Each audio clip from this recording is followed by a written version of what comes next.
Good morning बच्चों, कैसे हो आप सब। उम्मीद करते हूँ कि सभी बच्चे बहुत अच्छे से होंगे और अपनी स्टडी पे भी पूरा ध्यान दे रहे होंगे। तो जैसे कि बच्चों, अब हमने हिंदी में आपका लेसन 8 स्टार्ट चल रहा है, जिसका पार्ट 1 मैंने फिनिश किया था। आज बच्चों हम पार्ट 2 देखेंगे। अब पार्ट 2 में आगे का देखेंगे कि आगे की रणनीति क्या है सीता की खोज में। ठीक है, तो क्लास 6 सभी बच्चे अपनी बुक्स खोल लेंगे और हम लेसन अब देखते हैं कि सीता की खोज का सेकंड पार्ट। ठीक है बच्चों, तो सभी ने अपनी बुक्स खोल लीजिएगा और बुक्स खोल के फिर आप उसको देखेंगे तो आपको चीज़ें और अच्छे से समझ में आएंगी। और बच्चों, इसके पहले जो हमारा लेसन हुआ था, कुछ इशू से मैंने आपको शॉर्ट क्वेश्चन आंसर दिए थे उसके, तो आप उस लेसन को भी अच्छे से तैयार कर लीजिएगा। और जो लेसन मैं आपको पढ़ा रही हूँ, तो लेसन के पढ़ाने के दौरान छोटी छोटी चीज़ें ऐसी हैं बच्चों जो क्वेश्चन आंसरिंग में आ सकते हैं, तो उसके लिए प्रिपेयर रहना है। इसलिए आप इस चीज़ को अच्छे से समझिएगा और पढ़िएगा, तो आपके लिए आसान होगा देना। ठीक है, बाकी के क्वेश्चन आंसर एक्सरसाइज तो आपको मिल चुकी हैं। ओके, चलिए अब आगे देखते हैं आज का अब पार्ट 2 देखते हैं। अब तक हमने बच्चों ये देखा था कि जब हिरणों का झुंड राम के पास आता है, तो राम उनसे पूछते हैं सीता के बारे में कि सीता, आप बताओ कि सीता कहाँ है, किस दिशा में है। तब हिरण लोग क्या करते हैं, आसमान की तरफ देखकर वो दक्षिण दिशा की तरफ चले जाते हैं। और दक्षिण दिशा की तरफ जाने के दौरान जब वो चले जाते हैं तो राम को आभास हो जाता है और संकेत भी मिल जाता है कि हमें सीता की खोज किस दिशा में प्रारंभ करनी है। अब इसी के दौरान वो लोग क्या करते हैं कि वो तय करते हैं कि अब वो दक्षिण दिशा की तरफ ही जाएंगे, किसकी, सीता की खोज में। ठीक है, अब हम आगे का देखिए। वन में भटकते हुए उन्होंने एक टूटे हुए रथ के टुकड़े देखे। मरा हुआ सारथी और मृत घोड़े भी थे। वन में रथ का क्या प्रयोजन, उसके टूटने का क्या अर्थ है। राम असमंजस में पड़ गए। लगता है थोड़ी देर पहले यहाँ संघर्ष हुआ है, लक्ष्मण ने कहा। यह पुष्पमाला वही है जिसे सीता ने वेणी में गूंथ रखा था।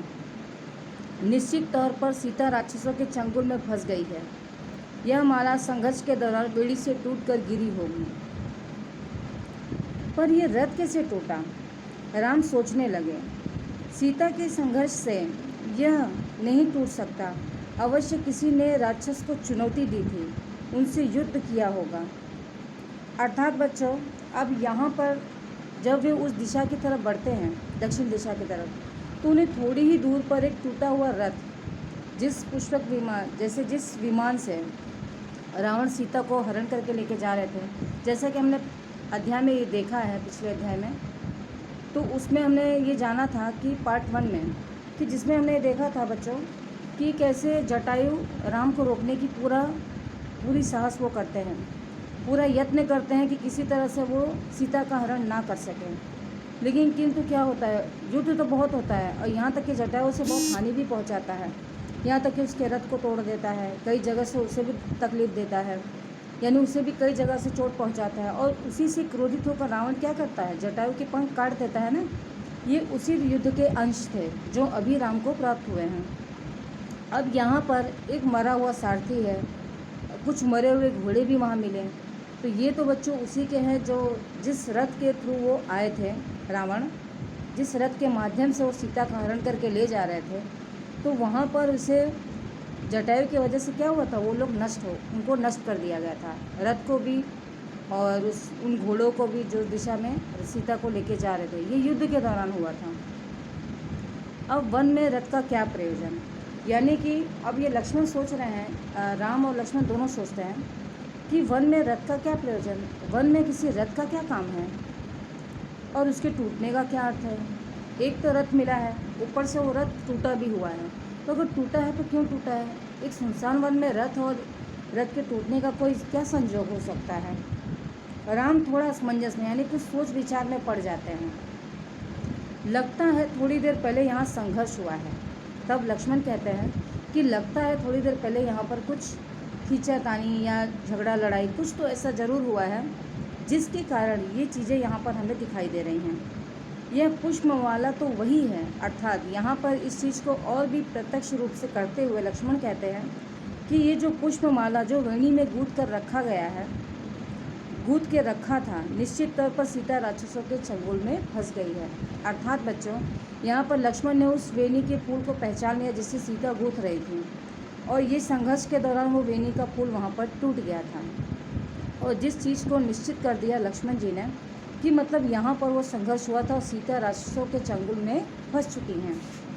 यह माला संघर्ष के दौरान वेणी से टूटकर गिरी होगी। और ये भी स्पष्ट कर देते हैं कि ये माला जब संघर्ष हो रहा होगा, जब युद्ध चल रहा होगा, तो उस दौरान ये माला वेणी से टूटकर, यानी कि श्रृंखला से जो माला होती है ना, हम उसको डालते हैं, गूंथते हैं, उस गूंथने वाली मतलब उस कड़ी से वो टूटकर निकल चुकी थी।